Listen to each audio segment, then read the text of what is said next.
सभी शिक्षकों को और प्राधान्यता मेडिकल आज बहुत खुशी की बात है कि लगभग 12-13 वर्षों से मैम का जब ज्वाइनिंग हुआ इसी स्कूल में हुआ और रिटायर भी इसी स्कूल से हुए हैं। परिश्रम के कारण सभी लोग एकत्रित होकर हम लोग इनको सम्मानित कर रहे हैं और विदाई समारोह रखा गया है। एक तरफ यह खुशी का भी बात है, एक तरफ गम का भी बात है। खुशी का बात इसलिए है क्योंकि मैं इतना दिनों से काफी परिश्रम के कारण इतना मतलब पटना से आकर एक लेडीज होकर इतना उन्होंने गिरने के बाद भी जब मॉर्निंग स्कूल होता था तो लगभग 2-3 बजे में उठना पड़ता था यहाँ पर मॉर्निंग 6 बजे पहुँचने के लिए इतना कठिन परिश्रम करने के कभी कभी ट्रेन का ब्लॉक लग जाता था, गाड़ी से पता लगाना पड़ता था, वहाँ से कभी कभी दुल्हन से पता लगाना पड़ता था।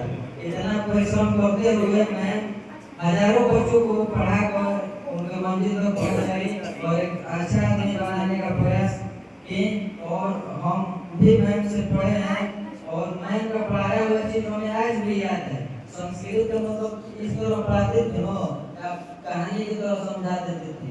आज भी टोटल हमारे किताब की बातें याद है। कॉलेज क्लास 10 का कॉलेज चैप्टर मंगलम पाठ पाटलिपुत्र में बहुत संस्कृत साहित्य लेखिका रस का था, विश्व शांति कोई भी चैप्टर 2-3 साल मेरे पढ़ने के बाद मैं तो पूछ लीजिए वहीं से भी एकदम मतलब माइंड में कॉन्फर्म तो माइंड को पढ़ाने का तरीका बहुत ही अच्छा है।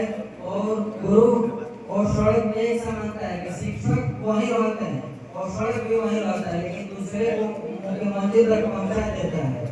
तो मैम का भी वही कार्य है। मैम इसी स्कूल में है लेकिन इनका पढ़ाया हुआ बच्चा अच्छे जो पकड़ रहा है और बहुत आगे की तरफ जा रहा है।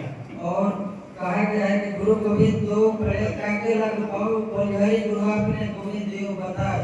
अर्थात एक तरफ आपके सामने भगवान खड़े हो और एक तरफ आपके सामने गुरु खड़े हो तो सबसे पहले आपको गुरु को ही सुनना चाहिए, क्योंकि भगवान क्या होते हैं सबसे पहले बताने वाले आपके गुरु जी हैं।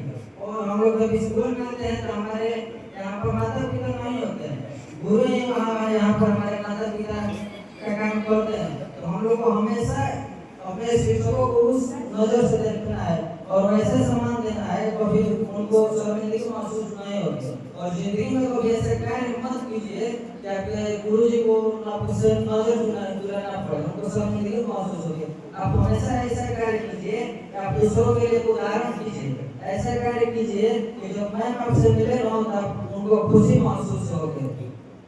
जब मैम आपसे मिले हो तो उनको खुशी महसूस होगी। और दुनिया के जितने भी आप महान व्यक्ति को देख लीजिए, चाहे डॉक्टर एपीजे अब्दुल कलाम हो गए, भीमराव अम्बेडकर हो गए, शहीद आजम भगत सिंह हो गए, भीमराव अम्बेडकर हो गए, महात्मा गांधी हो गए, जॉर्ज वॉशिंगटन हो गए, बराक ओबामा हो गए, चाहे दुनिया के कोई आंख सांस सुखी हो गए, दुनिया के किसी भी व्यक्ति को आप ले लीजिए नो उनको वहां तक पहुंचाने वाले एक शिक्षक ही होते हैं। शिक्षक समाज का आईना होते हैं और शिक्षक एक राष्ट्र निर्माता होते हैं। एक शिक्षक राष्ट्र निर्माता होते हैं। तो हम हमेशा सभी बच्चों से यही आग्रह करेंगे हमेशा मेहनत कीजिए और मैम जो आपको ज्ञान दिए हैं उस ज्ञान को समाज में मतलब प्रसारित करने का काम कीजिए, उसको बांटने का काम कीजिए।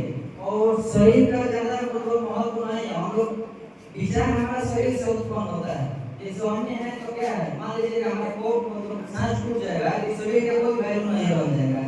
तो जो आप मैम से विचार सीखे, ज्ञान सीखे, उस ज्ञान के बदौलत ऐसा कार्य कीजिए कि आपके जाने के बाद भी बहुत सारे लोग आपको याद करें।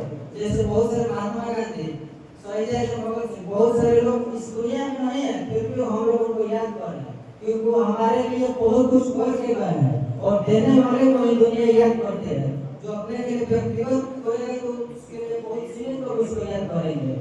और मैम के लिए क्लाइंट को हम कहा कि जन्म होती है एक बार, मौत होता है एक बार, पर पता